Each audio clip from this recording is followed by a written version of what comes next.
Hey ladies and gentlemen, welcome back to the channel. As always, it is Nick here, back with your daily crypto news and analysis. And today we're going to be talking about Ripple and XRP, as well as the vast majority of crypto and finance. And I'm making this video after my video went live last night around midnight, talking about CBDCs and what's actually happening and if XRP was replaced. Now, today, what I really want to go in depth on is the expansion that Ripple has made on CBDCs in just a recent short amount of time.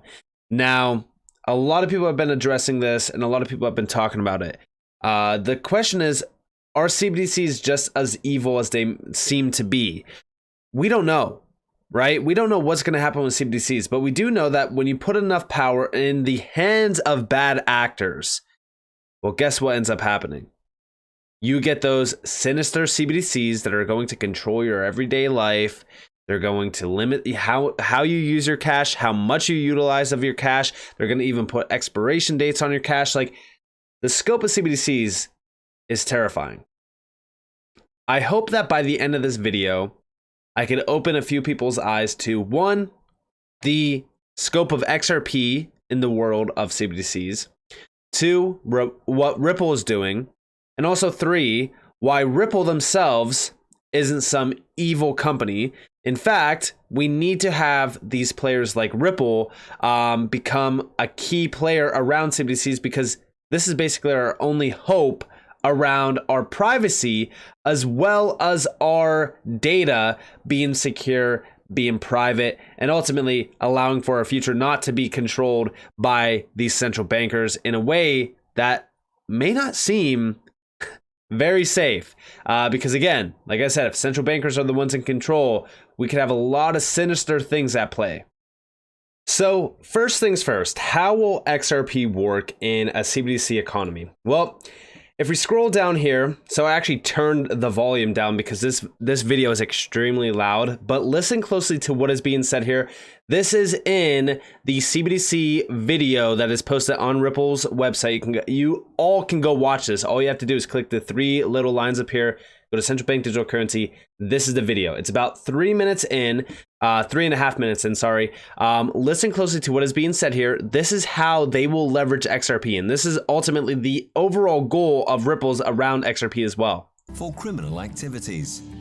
Finally, a Ripple-designed CBDC can provide a means to bridge disparate currencies through XRP. Its inherent interoperability can allow for connection with other central bank ledgers for efficient cross-asset and cross-border transactions. This can be done with cross-issuance, using XRP as a bridge currency or via cross-ledger communication protocols. This reduces the risk that institutions are forced to accept when transacting across multiple networks or currencies in the current system. The creation of a CBDC provides powerful... So yeah, that's exactly how they want to leverage XRP. Basically, they want to position XRP at the center point of all CBDCs in order for it to be a bridge currency. Now, it's a lot easier said than done. I think that they've been working up to this for a while. I think that this would be a great use case for XRP, but ultimately it's not the end all be all. I think that outside of CBDCs, XRP has limitless potential and use case ability. In fact, I do think that XRP, and I do apologize if you guys did hear my phone, but I do believe that XRP will be much larger than what anyone can anticipate in terms of XRP's true potential, power, and ultimately the value that it will create, even within the XRP ledger ecosystem and outside of that ecosystem. And we do know that also Matt Hamilton, going all the way back to October, talked a little bit about XRP. And this is the number one reason why I personally love crypto itself, but also why I do support XRP itself as well. But we do see people love to promote XRP as the bridge currency for CBDCs like it's a good thing. And we do see from Matt Hamilton, which is, again, why I've said XRP being a bridge currency for CBDCs is actually very good. Well, it is a good thing, as it is promoting an open, decentralized, permissionless cryptocurrency for use as a bridge currency between CBDCs. Why is that bad? And we do see it's a bad thing if your Twitter and media identity is built around misleading people into believing that CBDCs are Orwellian surveillance coins that will enslave humanity. We do see It's not even that, though.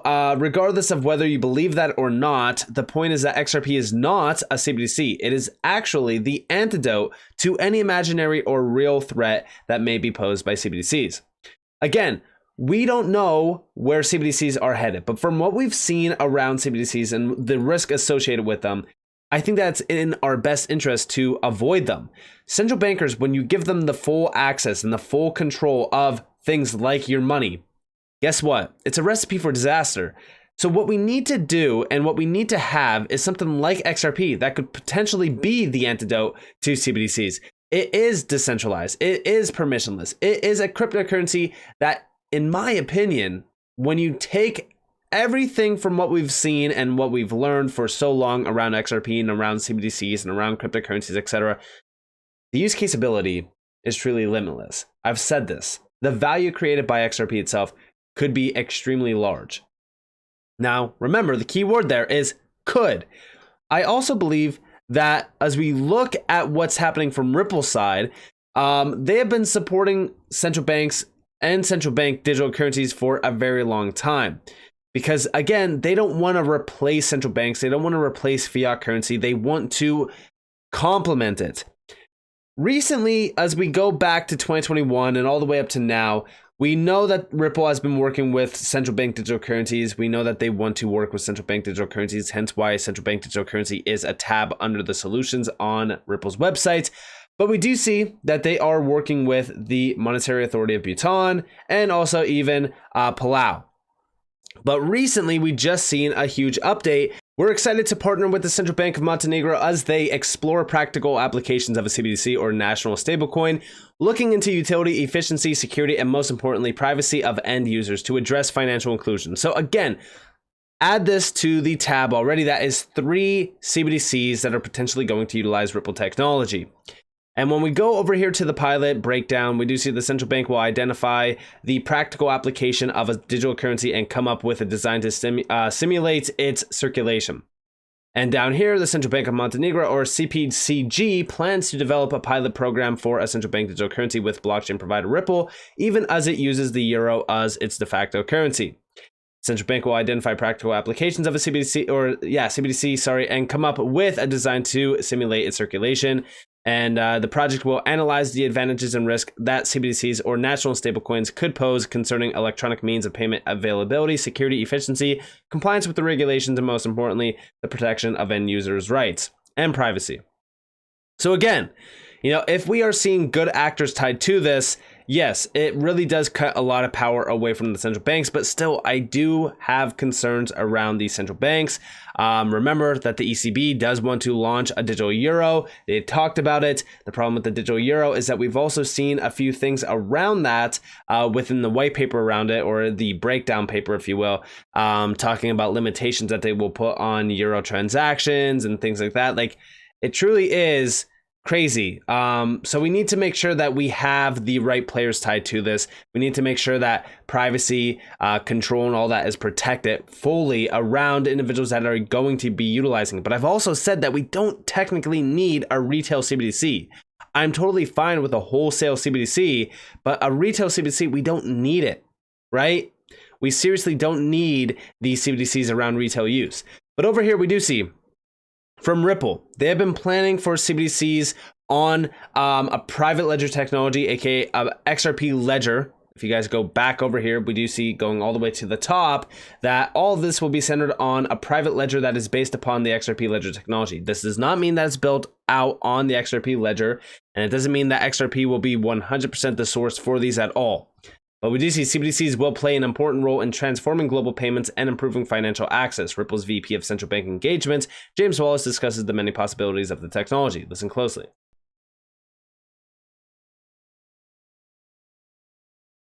XRP Ledger is, world-leading public blockchain, which was built for payments and issuing currencies. So it's a natural fit for CBDCs. We've taken that and basically providing a private version of that for the central banks. Something that's going to be absolutely critical for the success of CBDCs, and the adoption of them, is the relationship between the public sector and the private sector. As I mentioned earlier, we view that the public sector, the central banks working with the government, will be the designers, the rule setters in terms of policy, and the implementers of the platform for the core capabilities around wholesale and retail CBDC, but that the use cases have come from the private sector. The list just goes on and on and on. There's literally endless potential use cases. And again, the use cases around central bank digital currencies, yes, it truly is limitless. But the problem is that we don't need them. Like when you actually look at, for example, cryptocurrencies, right? There's a ton of use case around a lot of these projects. XRP, for example, is a perfect example of this. And when you look at CBDCs, we don't need them necessarily in order to transform global payments. We don't need them in order to improve financial access. The biggest problem that I see around central bank digital currencies is that they're being marketed as if it's for our, benefit, that we 100% need them. But realistically speaking, this is all for central banks to retain power, to retain control. And it's one of the biggest things that I have this negative viewpoint around, because I really am terrified of what central banks could do, or I should say central bankers could do, if we give them that power and if we give them that control. Now, also, I do want to bring you guys over here to Brooks Entwistle. He was actually talking about CBDCs as well. We are building outside of the US very rapidly, given the opportunities we see. We're not going to try to chase shiny things this year. This is talking also about central banks and their approach for helping develop central bank digital currencies worldwide. We're building outside the US very rapidly, given the opportunities we see. But we're not going to go kind of off-piste and try to chase shiny things this year. There's no room or time for that with this kind of environment. In terms of, you mentioned CBDCs is on your radar. In what regard, how are you helping out with that? Absolutely. We have an interesting approach. We realize we're not going to solve that problem for every single central bank around the world. We're very targeted. We found great interest in some of the smaller central banks around the world that are looking for a strategy, looking for a partner, looking for a technology, a side blockchain, ideas about how to go about this. So we had our first MOU signed with the Kingdom of Bhutan in my neck of the woods back in Asia. Palau is an example, but we're in conversations with dozens of central banks around the world, trying to figure out the best way to help them across this goal. They want to use XRP or Ripple Labs or to develop it? They want to use technologies that will help them help their own citizens. And so we don't believe there's any one solution for all these central banks in this technology across the world. There's places we can play. There may be a side chain to the XRP ledger. We may help in the interoperability across this, but it's going to be different at every single central bank. And again, this is also why I say, like, the technology that Ripple has been doing and developing around XRP, it is going to be supported because these central bankers, they do want to utilize technology that is going to help benefit. But again, I also think that they are going to support technology that's going to help them realize what their true vision is. We don't know what that vision is.